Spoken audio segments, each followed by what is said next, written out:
de Melton Pineda, la Bazuca. Ahora está con nosotros la señora Elena Villella de Paliza, la presidenta de la Acción Empresarial por la Educación, EDUCA, la primera mujer que presidió el Consejo Nacional de la Empresa Privada, primera y única, agrega Víctor Gómez Casanova. Sí, porque cuando presentamos la revista, ¿te acuerdas que el otro día cuando yo hablé de la presentación de la nueva revista Conexo del CONEP, en la portada están todos los presidentes del CONEP en su historia, y decíamos María Elena y yo que doña Elena Villella de Paliza ha sido hasta el momento la única mujer, la primera y única mujer en presidir el CONEP? Bueno, que a mí me da tristeza, pero bueno. Pero es un logro de avance, porque ustedes recuerdan que antes el CONEP se llamaba Consejo Nacional de Hombres de Empresas. Sí. Y doña Elena ha sido parte de lo que ha roto esa química machista del empresariado. Era machista el CONEP. Pero hoy gobierna la mujer. Doña Elena ha venido a conversar con nosotros en relación a una actividad que se va a desarrollar en el país, que es el 17º Congreso Internacional de Educación Aprendo 2013, que se llevará a cabo con los auspicios tanto de Acción Empresarial por la Educación EDUCA y el Banco Popular Dominicano. Entonces vamos a empezar con el tema de el 17º Congreso Nacional Educación Aprendo 2013. Buenos días, doña Elena, ¿cómo está usted? Buenos días, gracias, Julio. Ese aprendo, esa connotación de aprendo, ¿es para los estudiantes o para los profesores? Es para los maestros. Para los está orientado a que se conozca lo que es la oportunidad que presenta la educación de la primera infancia. Como ustedes saben, la Constitución incluyó a los niños de menos de 5 años para que se le diera educación. Y esa educación es una educación especializada, porque es la etapa de la vida donde a los niños se le van interconectando las neuronas, se forman esas conexiones en el cerebro. Hay que alimentarlos bien. La clave total para empezar bien en la educación básica es una estimulación temprana, es diferente a lo que es, digamos, que el contenido de la educación básica. Y en ese sentido, por la Constitución, por el proyecto también que tiene el Estado Dominicano, que se llama Quisqueya Empieza Contigo, que tiene ese proyecto que empezó para la primera infancia. Ese es distinto a Aprende Contigo. Aprendo es un congreso. No, yo digo Quisqueya Aprende Contigo. Es distinto a Quisqueya Empieza Contigo. Eso es correcto, sí, es diferente. Y ese está orientado a la primera infancia, que es la clave realmente de cómo mejorar nosotros la calidad de educación de nuestros niños. Porque tenemos varias etapas. La educación temprana, que es la de la primera infancia, y luego tenemos la básica, la universitaria, la técnica en el medio, obviamente. Y en este sentido, la mejor inversión está precisamente en la primera infancia. Por primera vez realmente ya hay unos programas orientados a la misma, y nosotros estamos orientando este congreso que se inicia el día 25 a las 7 de la noche en el Hotel Crown Plaza, con la presentación de Germán Rama, que fue ministro de Educación en Uruguay, que implementó la reforma educativa, que implementó la jornada extendida, que como ustedes saben es un reto, y que también tiene muchísima experiencia en precisamente primera infancia. Espérese, escúcheme, usted me dio por el peladito. Uruguay. Sí. Plan Ceibal. Ajá. Una computadora para cada niño. El primer país en el mundo que estableció dentro de su sistema de educación el uso de las tecnologías en las aulas. ¿Se va a tocar ese tema también en el Congreso? Claro que sí, porque como sabemos, nuestra reforma tiene que ir orientada también a llevar nuestra educación a una educación para preparar a los niños con competencias para el futuro, para el siglo XXI, que es donde estamos. Así. Entonces, ese currículum tiene que actualizarse, y aparte de eso, tenemos que lograr que sepan utilizar la tecnología, que nuestros profesores y nuestros maestros estén acorde con este siglo, para que cuando salgan a buscar un trabajo también encuentren trabajo y no se frustren porque han sido preparados con las competencias que Elena, necesitan. Lo interesante que vemos que la partitura no solamente le están tocando los componentes del sector público, sino que también a nivel privado estamos vemos la misma partitura, porque cuando vemos los datos sobre este señor Rama, hay elementos en los cuales el gobierno está trabajando. Ya hablabas de educación inicial, jornada extendida, Pero aquí habla también, se agregó un aula por cada 5 existentes, que es un objetivo de este gobierno, Así es. y se aplicó una política de profesionalización y dignificación docente, que es una tarea también en la que hay que trabajar. Así es, ambas claves, ambas necesarias y problemas que obviamente se están resolviendo y tienen que resolverse. Bueno, además de este exministro de Uruguay, ¿qué otros expositores estarán en Hay este otro congreso? proyecto interesantísimo que fue el de Colombia, que se llama De Cero a Siempre, donde De cero a siempre. Cero Qué a creativo, siempre. bien, qué chulo, Muy, ¿verdad? muy creativo, donde lograron realmente que el esfuerzo conjunto del sector privado, del sector público, aunando y empujando juntos para la reforma educativa, la transformación del sistema, el proveer la infraestructura adecuada y mejorar y dignificar realmente la calidad de los docentes, lograron con ese programa De Cero a Siempre transformaciones en poco tiempo con muy buenos resultados. Pero Y vamos a ver esa experiencia de compartirla en este ok, congreso. aparte de ver esas experiencias de Uruguay y de Colombia y de que nos sirvan de motivación, en la práctica, Educa, que estuvo saludando que nosotros nos acogiéramos a la prueba PISA de la Organización para la Cooperación y el Desarrollo Económico, de la OCDE, para que nuestra educación pudiera ser medible. O sea, en la práctica, ¿cómo conectamos esos modelos exitosos, referenciales de Ecuador, de Uruguay y de Colombia con la realidad de nuestros profesores? Que dice doña Ligia Amada que el 90% no maneja los contenidos actuales. Por eso hay quizás, o sea, por eso hay 7 puntos, digamos, fundamentales. El primero, precisamente, la formación de nuestros docentes y la dignificación de la carrera docente. En ese sentido, nosotros por eso apoyamos que realmente se trabaje en lograr que vengan formadores a formar nuestros profesores. O sea, debemos importarlos. Y no es sustituir no estamos hablando de sustituir nuestros profesores, estamos hablando de cómo ayudarlos De instruirlos, a mejorar su preparar. calidad y poder mejorar también sus Y de aprender Doña Elena. y de aprender de otros procesos, de otras sociedades donde han tenido una experiencia más avanzada que la nuestra. O sea, si Correcto. tú tienes en España, en Chile, en Colombia, en Uruguay, un modelo En Cuba. educativo, en Cuba, un modelo educativo donde los maestros reciben una mejor preparación, no tiene nada de malo, no es pecado importar esas habilidades y conocimientos y no entra en detrimento de nuestros maestros, todo lo contrario. Doña Y Elena, por ejemplo también tienes España, que tiene excelentes profesores, Exacto. donde hay otros Bueno, vienen varios de problemas, España. pero que están bien entrenados, que están bien capacitados y que pueden ayudarnos a formar localmente, porque sí, nosotros estamos de acuerdo en que hay que atraer el talento a educar. Nosotros tenemos que hacer que se valorice la profesión, que realmente haya un sistema de meritocracia por medio del cual se les paguen sus incentivos a los mejores y a los buenos profesores, pero también que haya algún sistema de sanción que penalice al que no lo Y haga para bien. medir la tasa de retorno y pagarle Claro en que función sí. de eso. Y en sí. ese sentido tenemos que lograr que sea independiente. Así es. El IDICE, como ustedes saben, en la Ley de Estrategia Nacional de Desarrollo, el IDICE debe convertirse en una institución autónoma. Hoy día está bajo el Ministerio de Educación. De alguna forma, debe irse independiente. ¿Qué con es su eso del, presupuesto. cómo usted dijo? El IDEICE. El IDICE, ¿Qué el es eso? Instituto de Educación e Investigación de la Calidad De la calidad Educativa. ¿Y quién dirige eso? ¿Educación? Eso está, parte de sí, eso educación, está sí. dentro del ministerio. pues mira, Parte yo no de lo que idea de tenemos que ponerlo ver en afuera. este conjunto es que tú tienes un sistema de educación disperso. Tú tienes Atomizado. Bueno, es que tienes por un lado el Infotep, tienes por el otro lado el INAFOCAN, que es el que forma El los INAFOCAN, sí, maestros. yo lo maestros, conocía. Correcto. Tienes el MESIT, el MESIT. Ministerio de El Educación, ministerio. Ciencia y Tecnología. Tienes el Tienes ITLA. el Ministerio de Educación. No, tienes uno. Tienes No, el ITLA no, también. se le pasó uno que no ha mencionado, el del Infotep, profesor Mariñez, del Instituto de Salomé Ureña. Que eso El es Infodosi. Oye, ahí se hace un trabajo excelente de formación de Sería- maestros en este país. sería Y están implementando, el profesor, Profesor Mariñez Julio Sánchez realmente- Mariñez. Exacto. Él está implementando un proyecto realmente que mejore la calidad de los docentes que se forman en el Infodosu.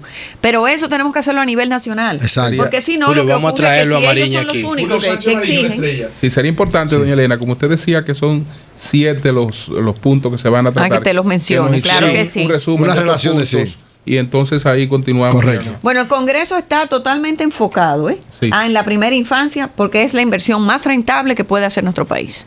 Tengamos eso clarito, que nosotros además queremos que los maestros, los padres y toda la sociedad en nuestro país conozca la importancia de la primera infancia ¿Cómo no? y que entendamos que hay un universo de oportunidades, inclusive para los maestros, Ajá. porque es una educación diferente, no es de contenido, es de estimulación temprana, es de Exacto. afecto, de cómo se relacionan socialmente los niños, De sembrar de valores cómo en aprenden ellos. a aprender, exactamente. Tal Entonces, cual igual se hace en el Ese sector es privado, el que Congreso. se invierte Ahora, mucho. digamos ya los puntos principales y las propuestas que como sector privado tenemos para el pacto.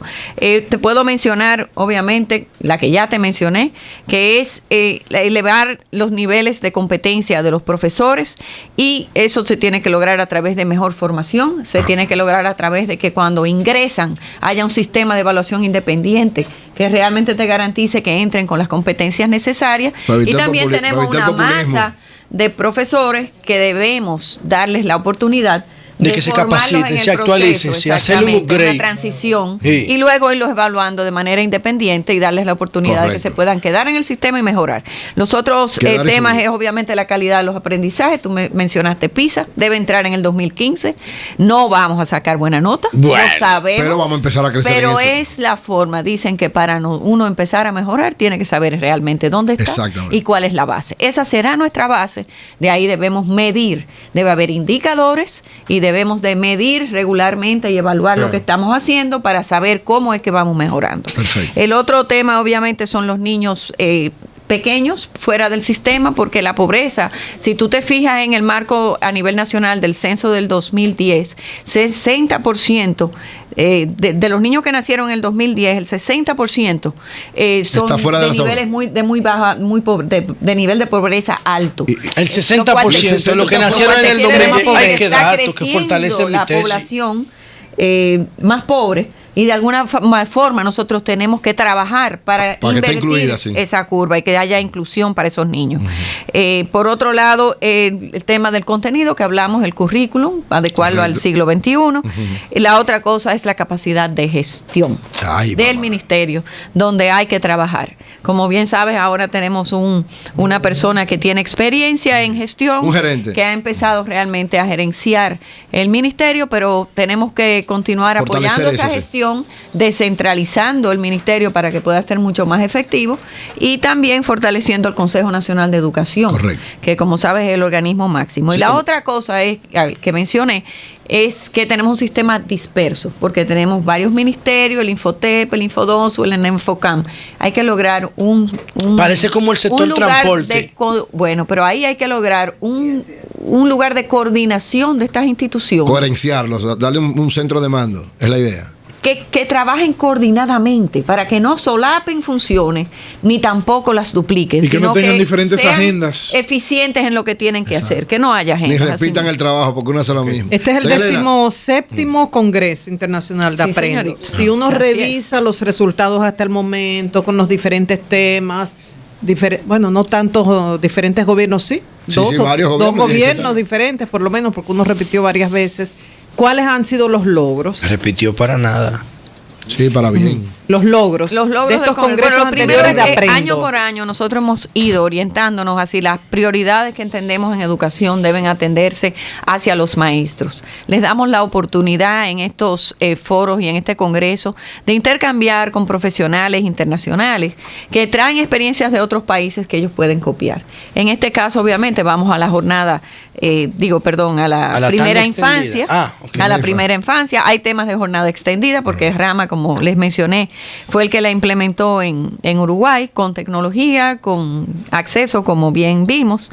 Y tenemos también el señor Mariano Jabonero Español, que realmente es licenciado en Filosofía y Ciencias de la Educación de la Universidad Complutense en Madrid. Ana María Cabello es una chilena que coordinó precisamente el proyecto de educación inicial en el tema de la gestión educativa para el mejoramiento de la calidad en Chile. Tiene una amplia experiencia en ese tipo de proyectos.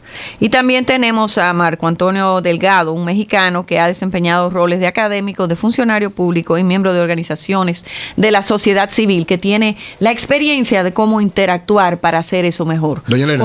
Cómo incluirnos todos, porque no quisiera dejar de mencionar una cosa muy importante. Vamos a ver. La educación es un asunto de todos. Estamos obligados como nación a darles y garantizarles ese derecho a nuestros niños, a nuestras niñas y a nuestros jóvenes, porque ese es el futuro. Una cosa, perdóname brevemente, que me gusta mucho de lo que usted acaba de exponer y hay que insistir en eso. Educación no es solamente matemáticas, historia, ciencias naturales, lo que sociales. decíamos ahorita con el educación. Antes de un niño ir a la escuela, ya tiene que venir educado. Claro. Educado por sus padres, por sentarse bien, por vestirse bien, por tener higiene, por saber hablar, por expresarse con respeto hacia los mayores, hacia sus profesores. Y ese es un sistema que Educa viene desarrollando de manera integral. No es solamente educarse en clases, sino educarse también en comportamiento y en valores. Doña Elena. Así es. Y saber relacionarse socialmente con sus pares. A propósito de la preparación de los maestros, que veo que es uno de los soportes. El problema es el cardenal que no quiere que den educación sexual en las escuelas. No, espérate, aguántate. Vamos a dar educación sexual y también moral y cívica otra vez. Mire, doña Elena, entonces le decía, la preparación de los maestros en este momento histórico ha generado algún nivel de discusión por cómo hacerlo en el sentido siguiente. Al parecer, va a haber que traer especialistas internacionales que vengan a formar a nuestros maestros. Porque se ha visto que nacionalmente, aunque hay gente que muy puede formarlo, parece que la necesidad es tan grande que necesitaremos gente con experiencia. Entonces, se ha hablado de manera informal que podrían venir españoles, chilenos y cubanos. Pero que den clases por internet, ¿para qué tienen? No, está bien, pero yo no sé si vienen al país, que lo van a usar, quiero decir, puede ser por internet o por donde fuese.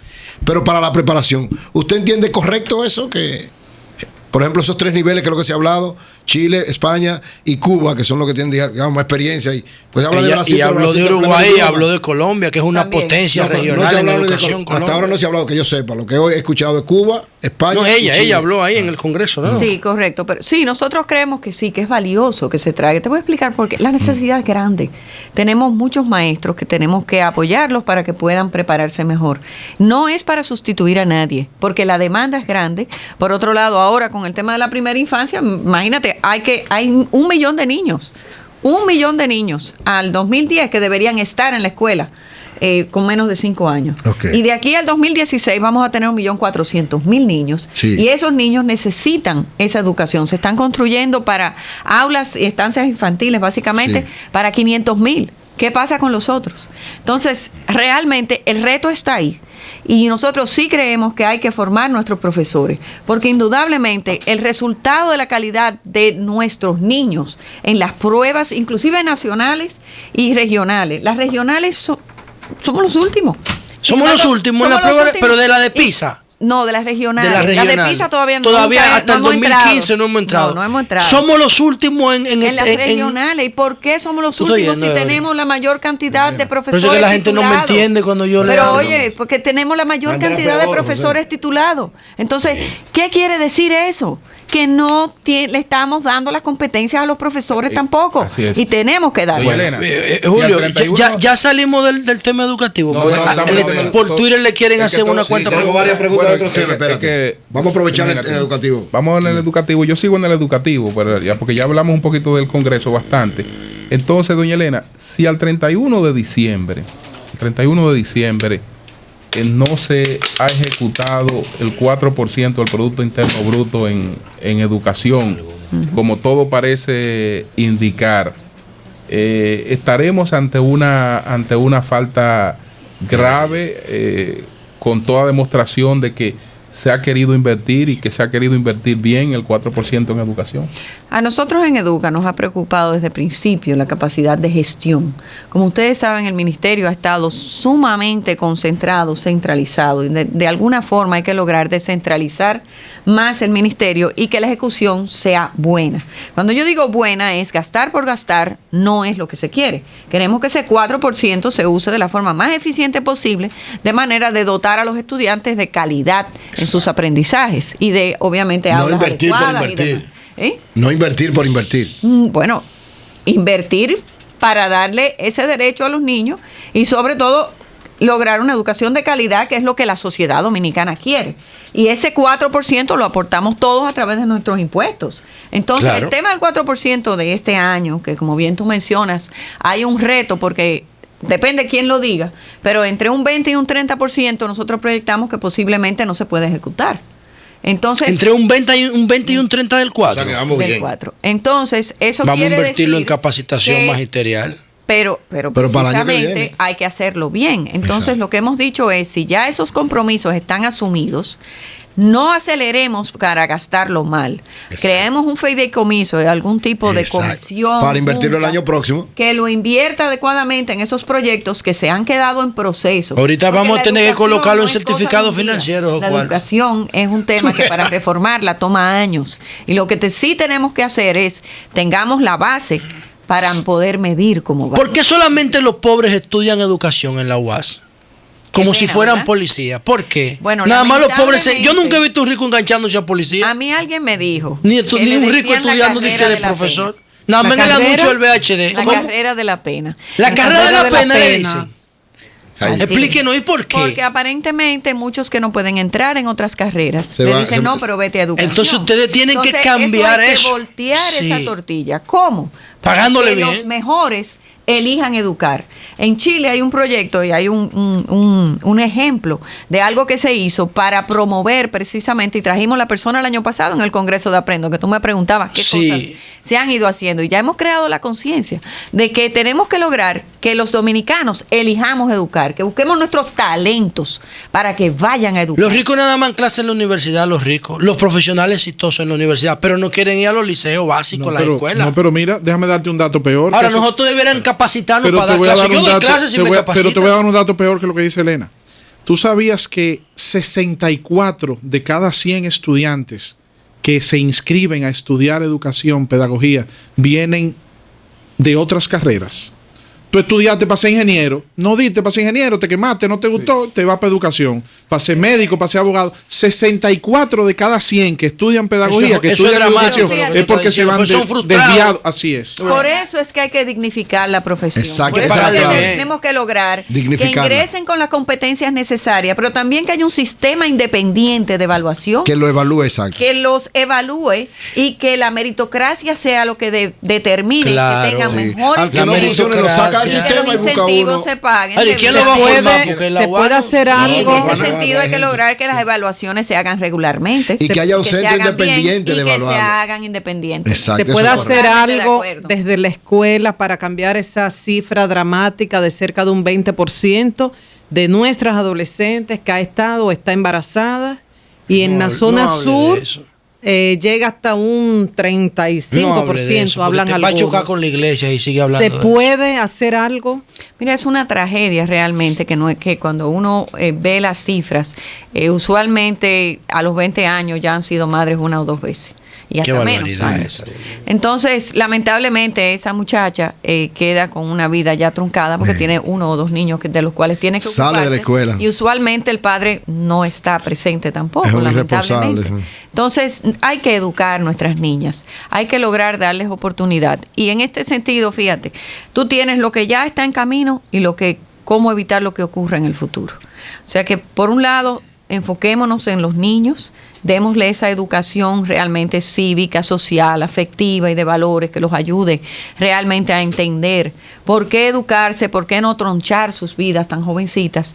Y por otro lado, eduquemos nuestra población, nuestros padres, nuestros niños, por todos los lados, para que realmente evitemos que eso ocurra. En nuestro caso, nosotros estamos trabajando un proyecto en primera infancia, estamos trabajando algo en la educación preuniversitaria, estamos trabajando también en estos jóvenes, porque como sabemos, el 50% se sale de la escuela a nivel medio. ¿Quiénes son convocados a participar en el Congreso? El Congreso es básicamente yo tengo una invitación aquí, yo voy.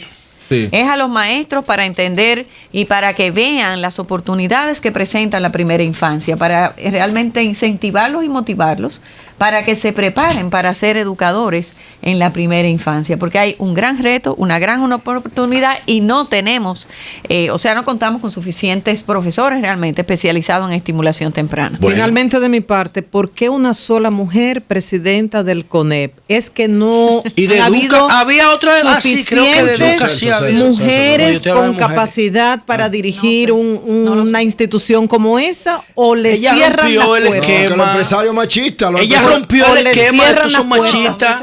Nunca olvidaré lo dicho por la doctora Milagros Ortiz Bosch de lo duro que fue para ella abrir puertas que se le cerraban en su querido partido, el PRD. Pero mira, yo a eso te voy a decir una cosa. ¿Cuántas mujeres antes que tú y que yo encaminaron y mejoraron y allanaron el camino para nosotras. Para mí ellas son héroes. Así es. Héroes que realmente nos allanaron. Y fue considerada para vicepresidenta de la República también. Sí, iba a ser. Es una líder, que allanaron el camino.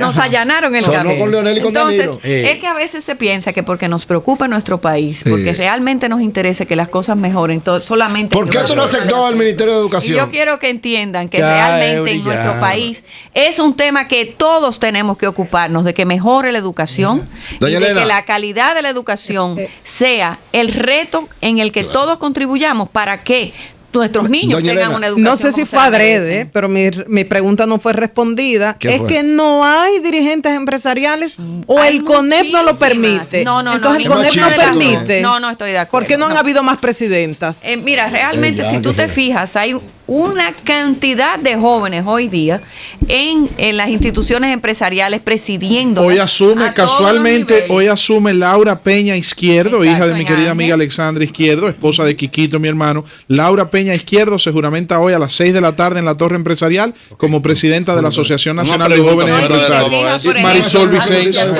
Yandra Portela, Circe Almanza, tuvo a Maribel Gasola, tuvo Lara Guerrero, Marisol Vicente, Maite Fernández, que estuvo en el Consejo Nacional de Seguridad, Ligia Bonetti, Yandra, hay muchísimas. Hoy día hay talento por todas partes. Yo realmente te diría una cosa, las mujeres a veces somos las primeras que nos ponemos el techo pensando que no podemos. Yo lo único, mi mensaje a las mujeres, eso es a mí no me cabe, buen fresco.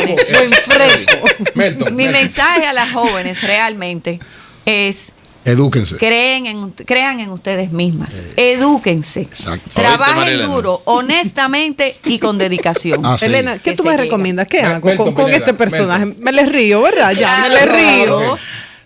Doña Elena, usted que conoce muy bien el sector eléctrico, ¿qué ha impedido el pacto eléctrico en la República Dominicana? Es que ella conoce bien. Te lo dije, doña Elena.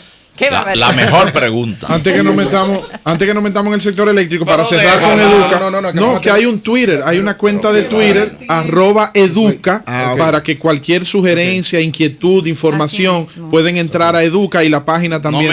Muchos maestros se han inscrito en el Congreso y realmente es importante que sepan que hay muchos becados, las empresas privadas están patrocinando el Congreso y patrocinando becas para que puedan asistir. No se ponga nerviosa, que usted sabe de eso, lo que yo le pregunto. El sector eléctrico, quémese ahora con eso. ¿Por qué se va a quemar? De alguna manera. Vamos a ver. Primero es un tema que lamentablemente es una agenda que lo que te dice es que no hemos sido lo suficientemente ni perseverantes ni consistentes en decir esto es lo que hay que hacer y hacerlo. Nos hemos devuelto en el camino varias veces. ¿Está de acuerdo con las plantas de carbón usted? Con las 2 plantas de carbón que el gobierno está El país necesita energía nueva, privada. Está clarísima ella. En alianza sector público-privado. Por eso va a ser vicepresidenta casi. Pero necesita energía el país. ¿Cómo necesita energía? Eficiente. Ahora, sepamos todos que la energía hay que producirla, que todos tenemos que pagar lo que consumimos y que tenemos que lograr un sistema por medio del cual todos paguemos con una tarifa competitiva y para que nuestra economía sea más, los costos internos puedan bajar realmente, mayor productividad, mejores empleos, y esa clave y ese problema tenemos que resolver. ¿Usted cree que esta iniciativa se devuelve? Como usted dice que se ha devuelto otras iniciativas. Esta no se echa para atrás con Bichara ahí, ¿no? Espérate. Este es difícil. Yo esa respuesta no te la puedo dar. Yo lo único que te puedo decir es que la inversión es necesaria, que hay algunas inversiones nuevas en el sector privado. También estoy viendo algunas iniciativas, como bien ustedes dicen, en el sector público. Y lo que sí creo es que debe invertirse para garantizar que el sistema funcione. Pero el sector lo ideal es que se atraiga inversión.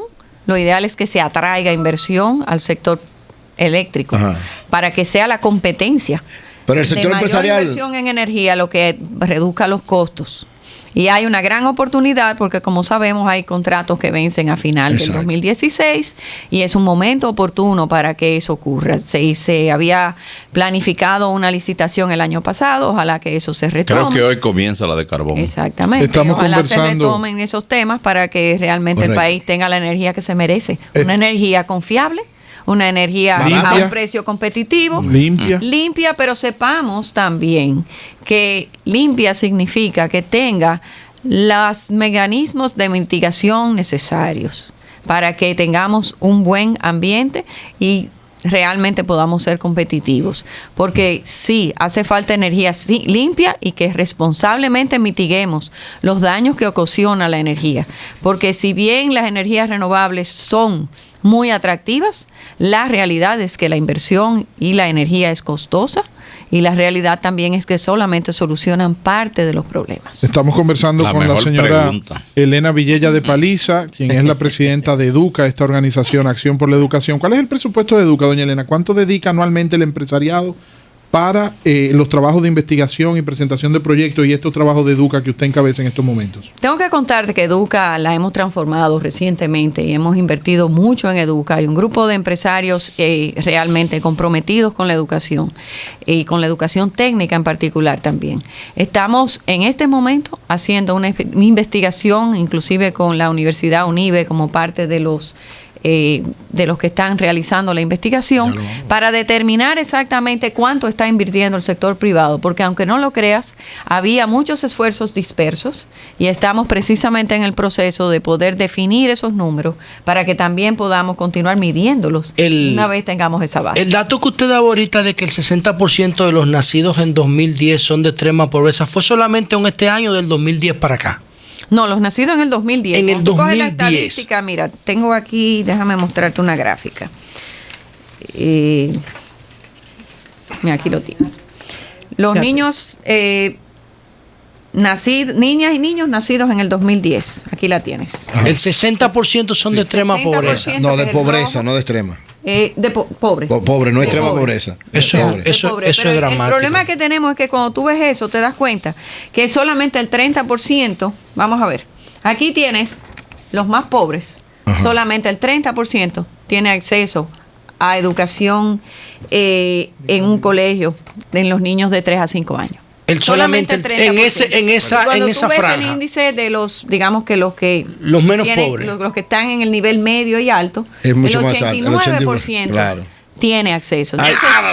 Eso es discriminación, eso. Por eso es que Danilo quiere un gobierno excluyente. Hay que asegurarse, y tenemos que asegurarnos todos que logramos que ese programa que inició el gobierno y estos esfuerzos que también el sector privado está haciendo y entiende que debemos replicar experiencias positivas en ese sentido, repliquen mediante ese esfuerzo de alianza público-privada para voltear estos números. Doña Elena, bueno, son las 9:37 minutos. Después que terminemos, inmediatamente, después que un poco más adelante, vamos a conversar también con Jaime González, que es el presidente de la Confederación Patronal Dominicana, es decir, que algunos temas importantes. Sí, porque hay muchas preguntas en Twitter sobre el tema del código laboral.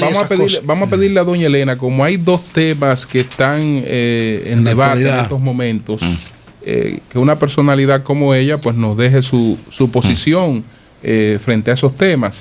El tema de la modificación del código laboral y el tema de la sentencia del Tribunal Constitucional, que usted nos deje su valoración sobre estos temas y ahí concluimos. Correcto.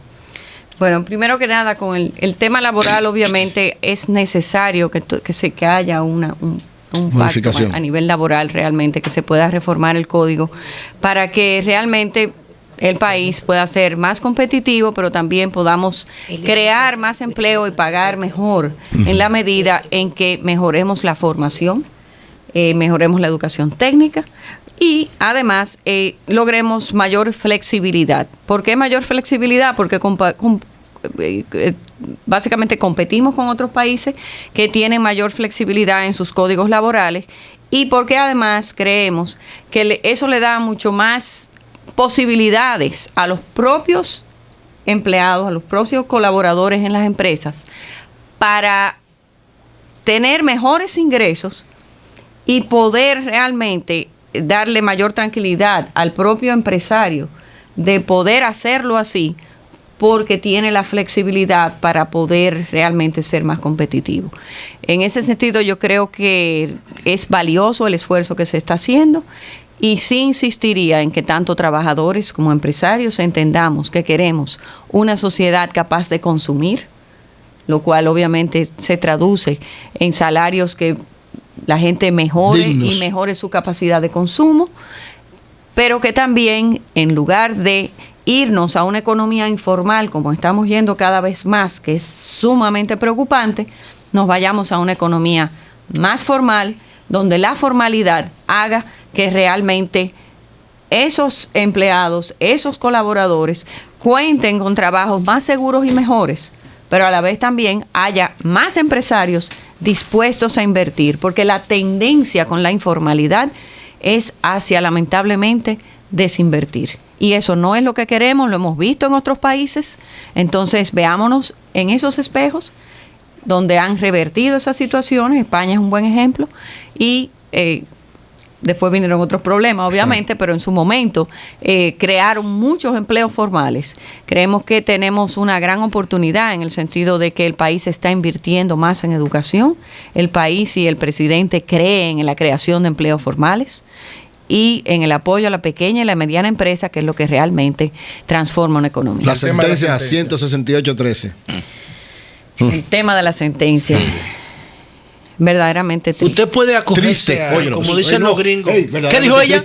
Pero este programa es suyo, señores, pero verdaderamente triste. Oírla. Verdaderamente triste. Ay, que haya tantas personas que hoy, por una sentencia, se vayan al punto de sentirse y ser apátridas. Ahí vamos. Bueno, estamos Julio, ya aquí se ha quedado todo el mundo frío en esta mesa. Y aparte de eso, yo voy a retuitear lo que ella dijo ahora mismo.